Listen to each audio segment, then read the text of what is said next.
Antes de empezar, quiero leer un versículo en Primera de Timoteo, capítulo 2, versículo 8. Primera de Timoteo, capítulo 2, versículo 8. Y leo la palabra en el nombre del Padre, del Hijo y del Espíritu Santo. Y la palabra dice: deseo que en cada lugar de adoración los hombres oren con manos santas, levantadas a Dios y libres de enojo y controversia. Y el título para la prédica de hoy es Manos levantadas. ¿Estamos listos? Ok, hoy vamos a estar, el mensaje va a estar enfocado en una historia que se encuentra la historia. Vamos a buscar la historia en Éxodo, capítulo 17, versículo 8 al 12. Y yo le estaba pidiendo confirmación al Señor sobre esta palabra porque en verdad no sabía qué predicar. Pero, ¿verdad? Pues sí, cuando yo estoy leyendo, pues si hay un versículo o una historia en la Biblia o algo que me impacta, pues yo siempre lo escribo. Y cuando yo escribí esto, pues yo dije, bueno, un día si me toca predicar, pues yo puedo predicar de esto. Pero le estaba pidiendo a Dios que me diera confirmación, ¿verdad? Si esta era la palabra que Él quería que yo predicara hoy. Y estaba hoy en el trabajo hablando con mi líder, Aileen. Y pues a través de ella Dios me confirmó esta palabra. Así que le doy gracias a Dios por su vida. Amén. Vamos a leer. Dice la palabra, voy a empezar en el versículo 8. Y dice: mientras el pueblo de Israel aún se encontraba en Refidim, los guerreros de Amalec lo atacaron. Así que Moisés le ordenó a Josué: escoge a algunos hombres para salir a pelear contra el ejército de Amalec. Mañana yo estaré en la cima de la colina, sosteniendo la vara de Dios en mi mano. Josué hizo lo que Moisés le ordenó y peleó contra el ejército de Amalec. Entre tanto, Moisés, Aarón y Hur subieron a la cima de una colina cercana. Mientras Moisés sostenía en alto la vara en su mano, los israelitas vencían, pero cuando él bajaba la mano, dominaban los amalecistas. Pronto se le cansaron tanto los brazos que ya no podía sostenerlos en alto. Así que Aarón y Hur le pusieron una piedra a Moisés para que se sentara. Luego separaron a cada lado de Moisés y le sostuvieron las manos en alto. Así sus manos se mantuvieron firmes hasta la puesta del sol. Hay muchas cosas, ¿verdad?, que vamos a discutir de esta historia porque hay mucho de qué aprender aquí. Y lo primero, ¿verdad?, pues que me impactó es que decía que Moisés subió a la cima mientras, ¿verdad?, los israelitas iban desde aquí a pelear a una batalla en contra de Amalec. Y cuando él subió a la cima, él subió sus manos en alto, sosteniendo la vara de Dios en su mano. Y dice, ¿verdad?, que mientras él sostenía sus manos arriba, los israelitas ganaban la batalla. Pero mientras él las bajaba, pues ellos perdían. Y voy a estar discutiendo hoy 4 puntos que me impactaron de esta historia. Y el primer punto es que avanzarás y ganarás la batalla cuando empieces a usar lo que Dios te entregó. Sabemos, ¿verdad?, que Moisés en todo tiempo él andaba con una vara, que Dios hizo muchos milagros y maravillas, ¿verdad? Lo que conocen la historia de Moisés, Dios hizo muchos milagros y maravillas a través de la vara que usaba Moisés. Y para ver eso vamos a ir a Éxodo capítulo 4, versículo 1 al 5. Éxodo capítulo 4, versículo 1 al 5. Y dice: sin embargo, Moisés protestó de nuevo: ¿qué hago si no me creen o no me hacen caso? ¿Qué hago si me dicen: el Señor nunca se te apareció? Entonces el Señor le preguntó: ¿qué es lo que tienes en la mano? Una vara de pastor, contestó Moisés. Arrójala al suelo, le dijo el Señor. Así que Moisés la tiró al suelo y la vara se convirtió en una serpiente. Entonces Moisés saltó hacia atrás. Pero el Señor le dijo: extiende la mano y agárrala de la cola. Entonces Moisés extendió la mano y la agarró, y la serpiente volvió a ser una vara de pastor. Realiza esta señal, le dijo el Señor, y ellos creerán que el Señor, el Dios de tus antepasados, el Dios de Abraham, el Dios de Isaac y el Dios de Jacob, de veras se te apareció. Amén. Y voy a volver a leer otra vez el versículo 2 que dice: Dios le pregunta a Moisés. Entonces el Señor le preguntó: ¿qué es lo que tienes en las manos? Y él le contestó: una vara de pastor. Y hoy te pregunto a ti: ¿qué es lo que tienes en las manos? Porque a Dios a todos nos ha entregado algo. Todos tenemos diferentes talentos, habilidades, dones que Dios nos ha dado para que lo usemos para su reino, para que Él sea glorificado. Ya Él te ha dado las herramientas para que ganes la batalla que tú estás atravesando. Porque ¿qué iba a pensar Moisés? Que Dios con una vara iba a hacer tantos milagros. Porque con eso era lo que él caminaba. Eso era lo que él caminaba. Y para él seguramente era una simple vara. ¿Y qué iba a pensar Moisés? Que ese instrumento le iba a hacer a Dios para glorificarse y mostrar sus milagros. Y así mismo Dios, como tenía Moisés una vara, todos tenemos algo que Dios nos ha entregado. Así que no desprecies tu talento, no desprecies por más mínimo que sea. Dios a cada uno nos ha entregado algo. No compares tus habilidades con los otros. No menosprecies lo que Dios ha puesto en ti. Porque de lo que parezca más mínimo e insignificante para ti, así como Dios lo hizo con la vara de Moisés, aún más grande lo hará contigo. Y voy ahora a leer Éxodo capítulo 4, versículo 10 al 11.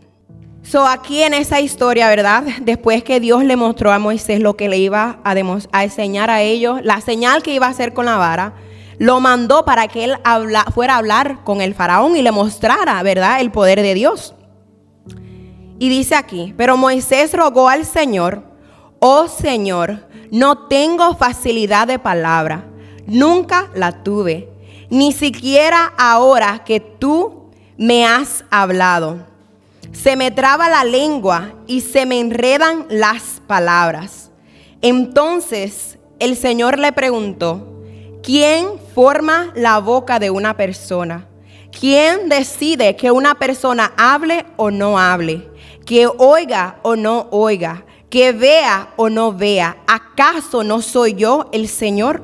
¿Qué es lo primero que nosotros hacemos cuando Dios nos manda a hacer algo? Cuando Dios nos manda a ejercer su propósito aquí. Que empezamos a darle una lista a Dios de todas las cosas que nosotros no podemos hacer. Empezamos a decirle: Señor, es que yo no puedo, es que cómo lo voy a hacer, es que yo no sé hablar, es que yo no sé predicar, es que yo no puedo hablar delante de la gente. Empezamos a ponerle miles de excusas a Dios y a decirle a Dios todo lo que no podemos hacer. Pero es porque se nos olvida quién es el Dios que nos ha llamado. Porque si Él nos llamó, Él es el que va a hacer la obra en nosotros. Porque si nosotros viniéramos a Dios listos, preparados, ¿cómo se va a glorificar Dios? ¿Cómo van a ver los demás al Señor glorificado en nosotros? Si nosotros viniéramos a Dios ya listos y preparados, ¿cómo se va a glorificar el Señor? Porque entonces la gloria no la llevaríamos nosotros.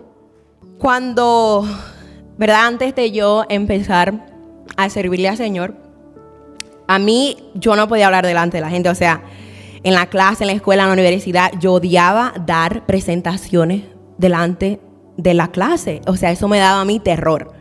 Entonces yo le decía a Dios: ¿cómo yo voy a parar en un escenario a hablar, a adorar? ¿Cómo? Si yo, o sea, a mí me entraba pánico. Porque yo tenía miedo, ¿verdad?, que no iba a decir lo correcto, que no iba a sonar bien. Y pues yo cuando hablo en inglés, pues yo tengo un acento. Y a mí me daba vergüenza. Yo decía: Señor, es que yo no puedo hacer eso. Pero, ¿verdad? Cuando venimos al Señor, cuando nosotros le entregamos nuestros miedos al Señor, el Señor se glorifica. Cuando nosotros pasamos tiempo con Dios, cuando nosotros buscamos a Dios en intimidad, pues el Espíritu Santo nos llena. Y yo le estaba hablando con mis hermanas y le decía, o sea, no importa cuántas veces yo ya he predicado, a mí cuando me dicen que tengo que predicar, me entra un temor, un nervio, o sea, hasta el día que me toca predicar. O sea, yo subo y ustedes no lo ven, pero yo subo temblando. Porque yo, o sea, primeramente que yo respeto el altar. O sea, Dios no va a llamar a cuenta por cada palabra que yo diga. So, uno tiene que tener cuidado con lo que uno va a decir.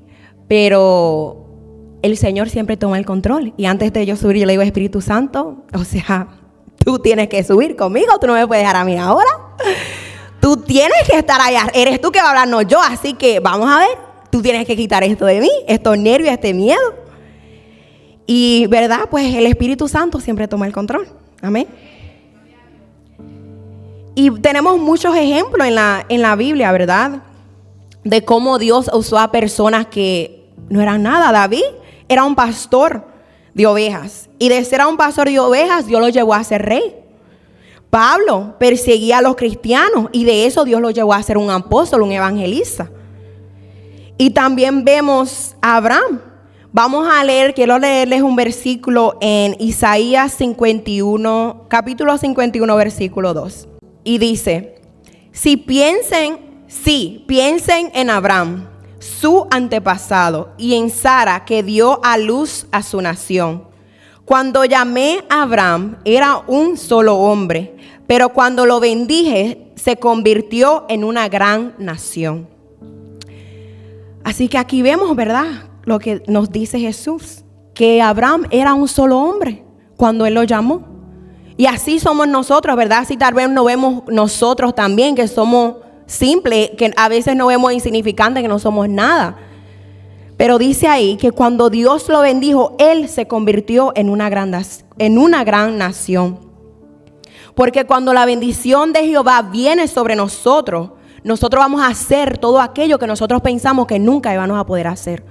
Cuando la bendición de Jehová viene sobre nosotros, nosotros vamos a podernos mover en lo espiritual, a podernos mover en el poder de Dios. Y vamos a ir al siguiente punto. Y es, no abandones tu posición. Voy a leer otra vez Éxodo 17:11. Y dice, mientras Moisés sostenía en alto la vara en su mano, los israelitas vencían. Pero cuando él bajaba la mano, dominaban los amalecitas. ¿Cuál es el significado de mantener las manos en alto? Y estaba buscando, ¿verdad? Y el significado es victoria, exaltación a Dios, expresión de adoración a Dios, clamor a Dios. Pero en la palabra también nos muestra que levantar las manos puede hacer la diferencia entre la victoria y la derrota. Podemos ver cómo el acto de levantar nuestra mano puede liberar el poder sobrenatural de Dios. Porque lo único que hizo Moisés fue levantar sus manos. El pueblo fue a la batalla y dice que él subió a la cima y levantó lo que Dios, ¿verdad? Lo que él tenía, que era la vara en sus manos. Y levantó sus manos. Y se dio cuenta que mientras él mantenía la mano arriba, ellos ganaban la batalla. Pero cuando él bajaba sus manos, pues ellos empezaban a perder en contra de los amalecistas. Vemos la importancia y el significado que tiene nosotros levantar nuestras manos. Puede parecer algo simple, pero yo lo pienso que también es un acto profético que nosotros estamos haciendo. Porque mientras nosotros levantamos nuestra mano, ¿verdad?, estamos haciendo algo en lo natural para que algo en lo espiritual se manifieste, para que algo suceda en lo sobrenatural.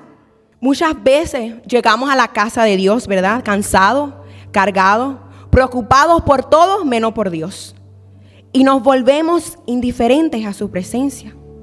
Y hay veces que venimos y hay una presencia de Dios aquí hermosa, y ni nos damos cuenta que el Espíritu Santo de Dios pasó por este lugar. Y nos vamos de aquí con la misma carga, la misma atadura, la misma opresión, el mismo dolor. Pero ¿sabes por qué? Porque no se lo entregamos a Dios. Nos enfocamos en todo aquello que nos preocupa, que nos tormenta, que se nos olvida que el que sana y liberta está en este lugar. Estamos tan preocupados en todo lo que nos estresa, todo lo que nos trae dolor, lo que está pasando en la casa, lo que está fameando con la familia, que el hijo, que el esposo, que el trabajo. Y estamos pensando en todo en vez de entregarle toda esa carga al Señor. Y decirle: Señor, yo no puedo con esto, quita de mí esta carga. No le entregamos nuestra carga al Señor y seguimos iguales. Y hasta levantar las manos para adorarlo y darle el honor y la honra a Él, que Él se merece, nos cuesta. Y hay veces que nos quedamos parados aquí como momias. Y mire, yo sé que muchas veces, ¿verdad?, la pastora, y decimos que desde el altar se ve todo. Y hermano, es verdad. Yo quiero que un día ustedes, uno por uno, vengan y se paren aquí. Porque desde aquí, en verdad, que uno ve todo.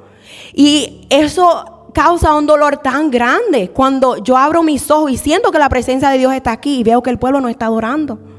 Y veo al pueblo tan indiferente y yo: Señor, pero ¿cómo es que yo estoy sintiendo tu presencia y ellos no? ¿Cómo es posible que aquí arriba estemos sintiendo el fuego del Espíritu Santo y allá no está pasando nada? No es posible. Pero es porque no estamos enfocados en Él, no le estamos adorando. Y tenemos que entender que cuando nosotros adoramos a Dios, nosotros ministramos el corazón de Él. Y mientras ministramos a Dios, Él nos ministra a nosotros. Mientras nosotros los adoramos a Él, Él va a sanarte, Él va a quitar toda esa carga de ti. Porque hay poder en la adoración. Nosotros los adoradores, ¿verdad?, fuimos llamados a guiar el pueblo de Dios en adoración. A guiarlos hacia la adoración a Dios.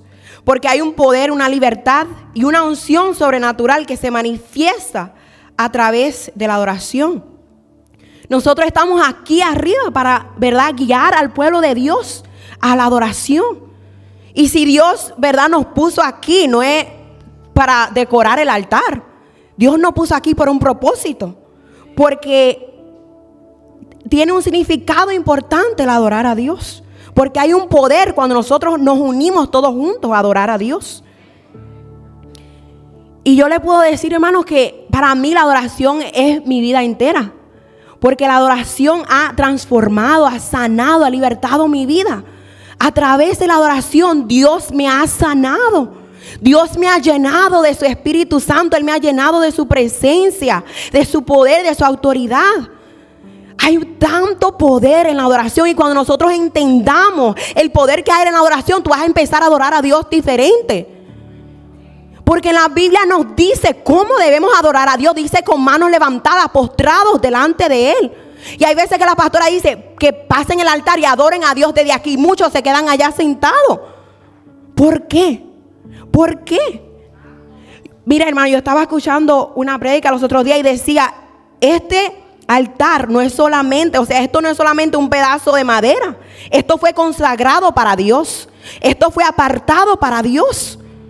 Aquí está la presencia de Dios. Así, porque usted quiere estar alejado de Dios, acérquese a Él, póstrese a Él. Cuando la pastora diga: pase al altar a adorarlo, pase al altar a adorarlo. Porque hay algo que Dios le quiere entregar a usted.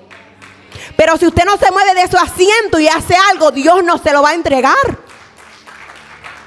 Porque tenemos que poner de nuestra parte. Dios quiere bendecirnos. Dios quiere hablarnos. Él quiere sanarnos. Él quiere hacer milagros en nosotros. Pero queremos quedarnos sentados sin hacer nada y esperar que Dios lo haga todo.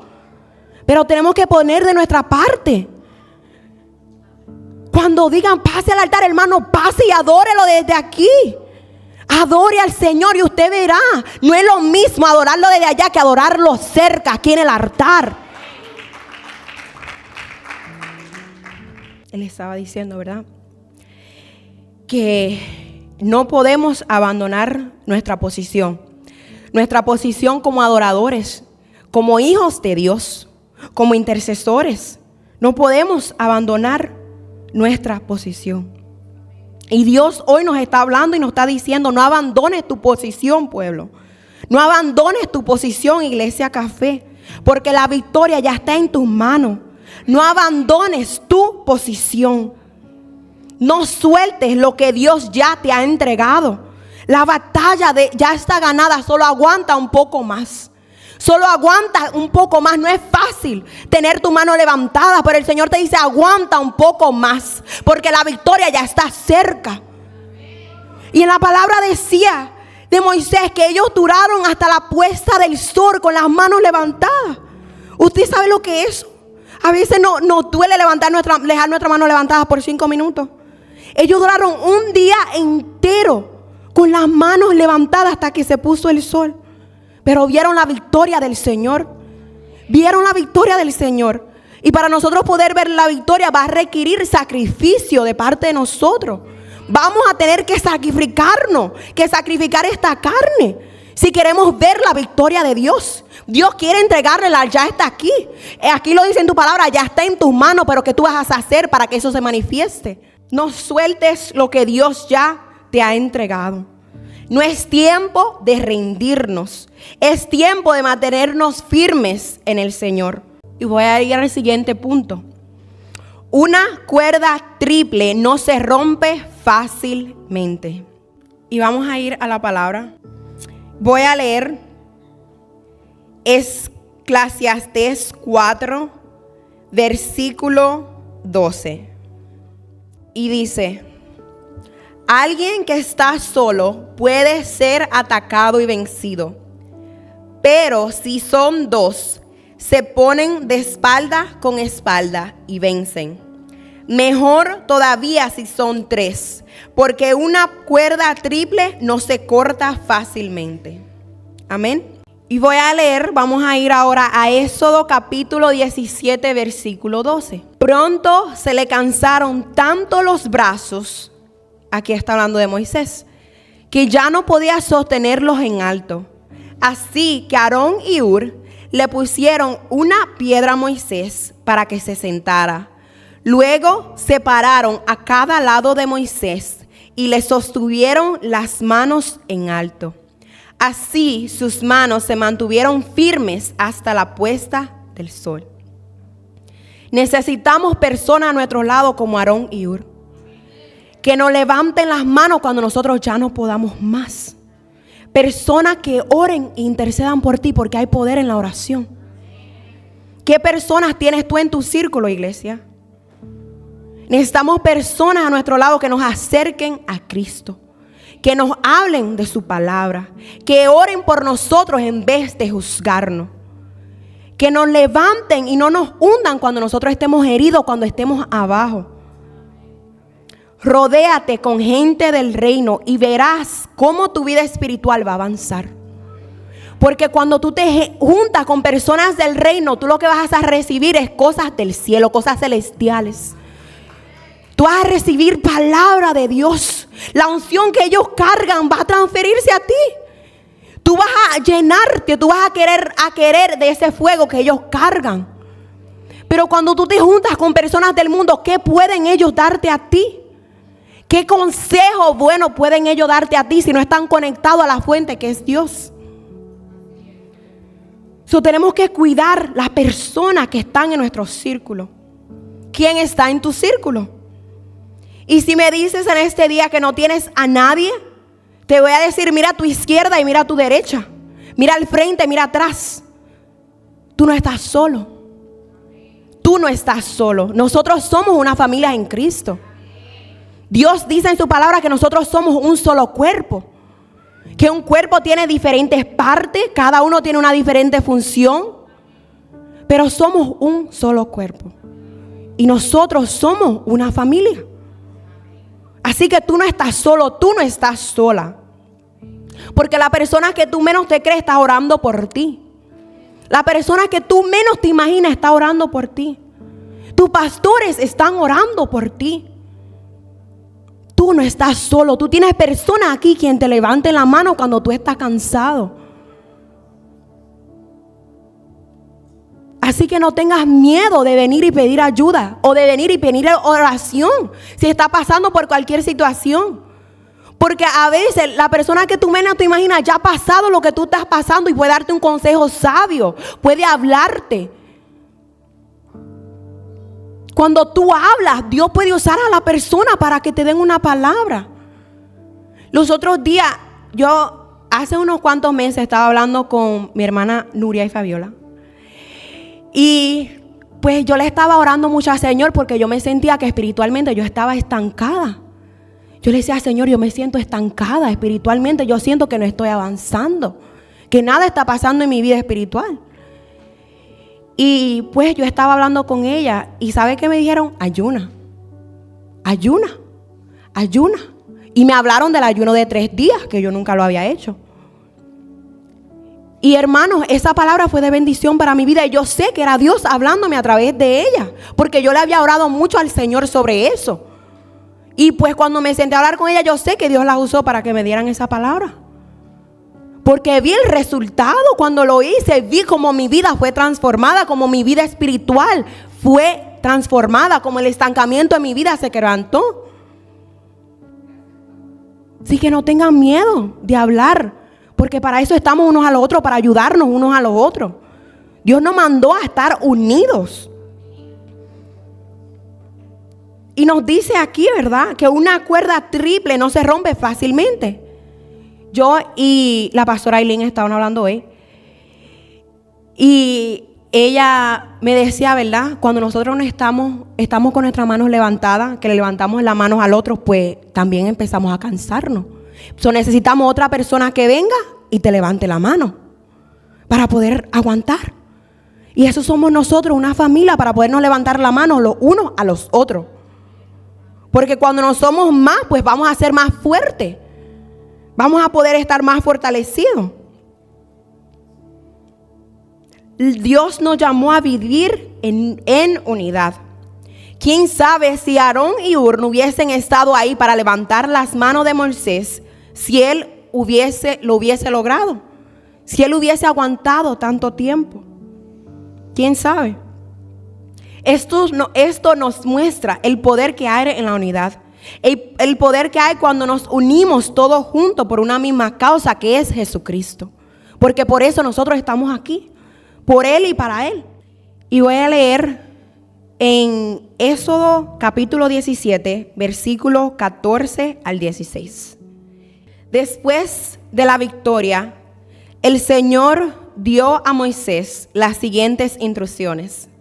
Escribe esto en un rollo para que sea un recuerdo perpetuo y léelo en voz alta a Josué. Yo borraré por completo la memoria de Amalek debajo del cielo. Entonces Moisés edificó un altar en ese lugar y lo llamó Yahweh Nisí, que significa el Señor es mi estandarte. Dijo, por cuanto han levantado su puño contra el trono del Señor, ahora el Señor estará en guerra con Amalek de generación en generación. Jehová Nisí. Estaba buscando el significado de esta palabra, de lo que significa Jehová Nisí. Y decía, verdad, que el Señor es mi estandarte, que en el Señor está mi victoria, que en el Señor está mi protección. Y hoy el Señor quiere revelarse a nosotros como Jehová Nisí, porque en Él está nuestra victoria. Tú no vas a poder solo. Tú no vas a poder ganar tu batalla solo. El único que te va a dar la victoria de tu batalla es Dios. El único. Porque nosotros con nuestra propia fuerza no vamos a poder hacer nada. Necesitamos confiar y creer en el Señor. Que el Señor quiere moverse. Que el Señor todavía está haciendo milagros. Que Él quiere hacer cosas diferentes en nuestra vida. Pero tenemos que darle el permiso a Dios que tome el control. Porque muchas veces queremos hacer lo que se nos da nuestra gana. El Señor nos dice por aquí y nosotros queremos ir por el otro lado y después nos preguntamos por qué no hemos ganado la batalla. ¿Por qué la meta final se encuentra tan lejos? Porque estamos caminando en nuestros propios caminos y no en los caminos de Dios. Entonces, si queremos ver la gloria de Dios manifestada, tenemos que someternos a Él, a lo que Él quiere, porque Él sabe mejor. Dios conoce tu futuro. Ya está escrito, ya Dios lo escribió. Dios lo conoce mejor que tú y yo. Y tenemos que poner nuestra confianza en Él. Cuando decidamos tomar la posición a la cual Dios nos ha llamado como hijos, como hermanos en Cristo, con manos alzadas, humilladas ante el Rey, veremos la victoria, veremos la gloria de Dios manifestada, veremos milagros y maravillas. Pero tenemos que estar humillados primero delante de Dios y unidos como hermanos en Cristo. Unidos, porque el diablo ha tratado de romper la unidad en este lugar. Porque Él sabe el poder que hay cuando nos unimos, cuando estamos todos en un mismo clamor, en un solo espíritu, haciendo la obra de Dios. Él sabe el poder que hay. Y el diablo siempre va a traer pensamientos a tu mente para alejarte del propósito de Dios, para que odies a tu hermano, a tu hermana. Hermano, todos fallamos, tenemos que perdonarnos y amarnos como Cristo nos ama. No somos perfectos. La pastora siempre dice, ¿verdad? Esto es un hospital. Es un hospital. Y nosotros todos llegamos aquí con ningún problema, porque usted no me va a decir a mí que usted vino a Cristo porque sí. Porque si estuviéramos bien, pues no hubiésemos llegado a los pies de Dios. Si no necesitaríamos nada en este mundo, no hubiésemos venido a los pies de Dios. So, confiemos en Dios y obedezcamos su palabra. Porque Él quiere obrar en nuestra vida. Él quiere moverse, Él quiere manifestarse en nuestra vida. Pero empecemos humillándonos delante de Él, dándole la adoración y la honra que Él se merece. Que Él se la merece, señores. Yo estaba viendo un video los otros días de una prédica y la pastora, ¿verdad? Ya estaba mostrando como un concierto de rock. Y ella decía, en esos conciertos, tú no tienes que decirle a la gente que levanten las manos. Tú ni tienes que decirle a la gente que levanten la mano. Ellos saben por qué ellos están ahí. Y ellos desde que llegan es voceando con sus manos altas, brincando y haciendo de todo. Y a la iglesia hay que estarle diciendo, levanten su mano que el Señor está aquí. Si tú tienes relación e intimidad con Dios, ya tú debieras saber cuando Dios está en este lugar. Ya tú debieras saberlo. Yo no tengo que decirte, Dios está aquí. Si tú conoces la presencia de Dios, cuando Él entre por esa puerta, tú vas a saber que ya Él llegó. Tú vas a sentirlo. Así que empecemos a buscar a Dios en intimidad. Empieza a relacionarte con Dios. Empieza a conocerlo porque Él quiere revelarse a tu vida. Él quiere revelarse a ti. Ahí empieza todo en la intimidad con Dios. El Señor ha dado de más, pero ahí empieza todo. Tú quieres ver cambio en tu vida, empieza a tener intimidad con el Señor. Porque Él te va a revelar. Porque eso es lo que Él quiere. Él quiere tener una relación con nosotros. Él busca tener una relación con nosotros. Y muchas veces le damos la espalda. Quiere hablarnos y nos dormimos. Yo sé que no es fácil para mí tampoco. A mí me cuesta yo sacar tiempo para Dios, se lo digo en serio. Me cuesta mucho. Pero yo le digo a mi carne, es que yo voy a adorar a Dios. Yo voy a sacar este tiempo para Dios y lo voy a hacer. Aunque mi carne no quiera, aunque mi alma no quiera, yo me obligo a hacerlo. Porque es que nuestro cuerpo nunca va a querer. La carne nunca va a querer hacer las obras de Dios. Nunca vamos a querer hacerlo. Pero mientras más tú te acercas a Dios, más hambre el Señor va a poner en ti. Más hambre tú vas a tener de estar en su presencia. Amén. Vamos a estar de pies.